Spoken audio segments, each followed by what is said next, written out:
Ladies and gentlemen, welcome to the Bear Independent Show. I am the Bear of BearIndependent.com. We are still in the truck. I still have a nice shirt on because I still have not gotten to my clients yet. Because, yeah, it's like 4 hours away from the homestead, which is cool. So, I've been thinking about this scarcity. Scarcity. Let's talk about intentional scarcity. Now, when I say intentional scarcity, most people are going to think of, yeah, man, it's the government and the New World Order. They're keeping resources back, and that's entirely possible, if not probable. In fact, if you look at forced starvation in the Soviet Union, China, Southeast Asia, Eastern Europe, forced starvation, that's a real thing, man, and that's scarcity. It's imposed scarcity. That gets me thinking, right?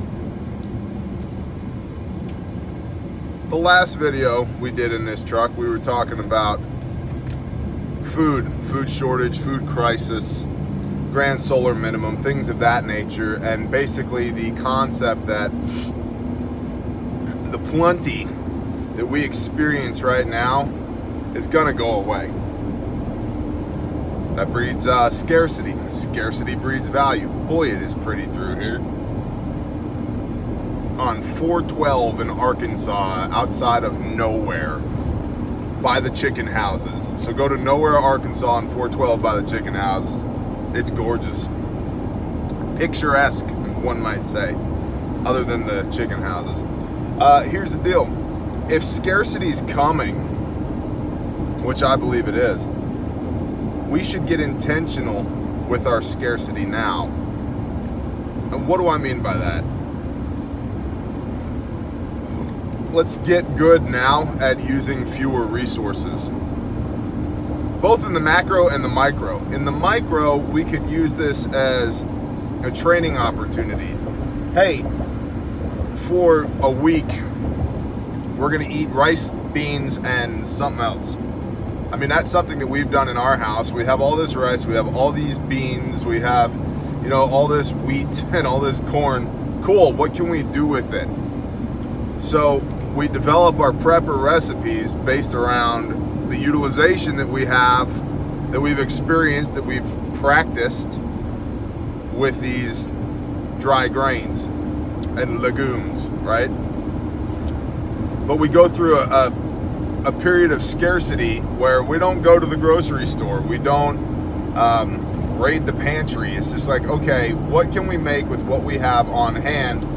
Prepper food. I talked recently about turning the water off to your house. Shut the water off for a couple days, a week. See what happens. Be intentional with it and use it as an opportunity to study your consumption, because when you know what your consumption is, you can back into a number that you need to prepare. How much water do we need? I have no idea. Okay, let's figure out what we use. And you could look at your water bill, but I mean, listen, if you're not flushing toilets and got 3 kids taking showers every day and watering the lawn and all the blah blah blahs, your water consumption is going to go way down. So what do you need versus what do you want for water? Bright. There we go. Come on, Dodge. What is it with Dodges today, man? Come on, you can do it. You can do it. There you go.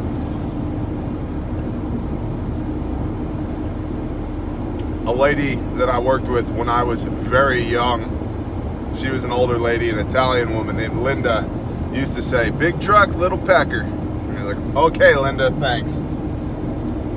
Yeah. So, anyway, sorry, that was a big old Dodge. One of those trucks that is designed to be off-road, but you can tell from looking at it has never been off-road. Side rant. Those kind of annoy me, and when I say kind of, I mean a lot. Why? All that is 8 cylinders of masturbation right there. That's all it is. Like, I have the thing, but I don't do the things with the thing that the thing was designed to do. Like, I made a toy, not a tool. Cool. Hey man, America. Do what you want to do, but if it's designed to get in the mud, get it in the mud. If it's designed to off-road, off-road it. It's like North Texas. You see these high school kids driving around in $80,000 pickup trucks, and like, this is stupid. Mini ran over. So, scarcity. Same thing, how about fuel? How much fuel do you really need? How much do you have? How much is stored, right? Go on an oil diet for a week or two and see how well you do. How much do you use? Really do you use? How much are you going to need? Sleep. You know, food itself. Most Americans, the vast majority of Americans, can afford to miss a couple meals a day for a while. Okay? Myself included. Ongoing. Something that we are working on ongoing. But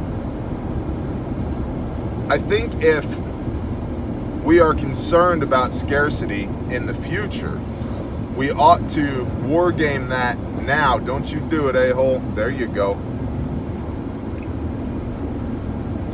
Postman almost just got schwacked. If we're concerned about scarcity, we ought to start doing it now.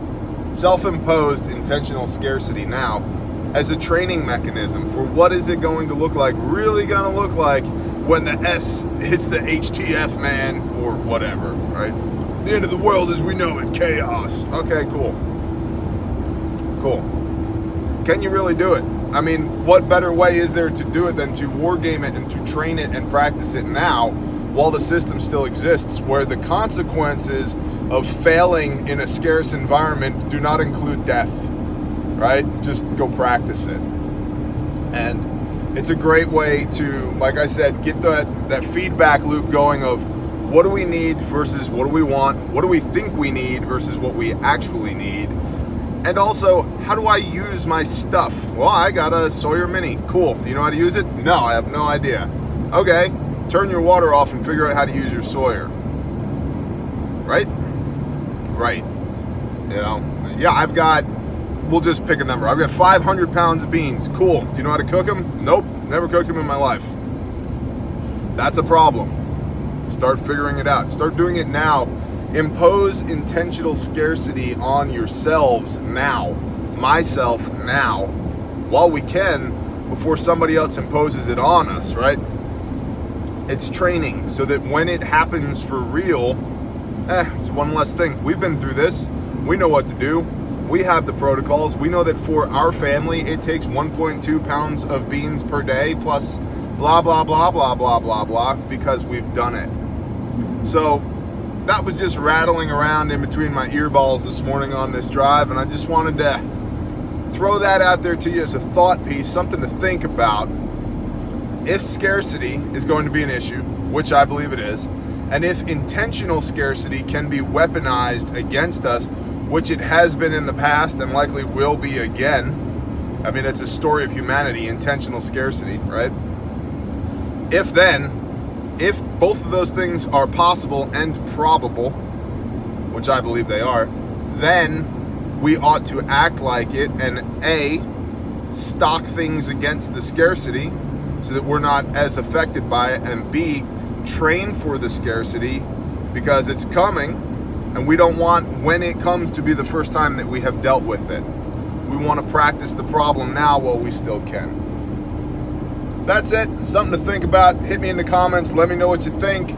As always, please do the like, subscribe, share thing. If you want to be here, make sure you click the subscribe button. Make sure you ring the bell so you get the notifications. And if you want to come hang out on Patreon, it's $1 a month. The link is always in the description. And the reason I'm pushing that so hard right now, and I don't feel like I'm really pushing it, but the reason I continuously bring that up is because there's no censorship over there.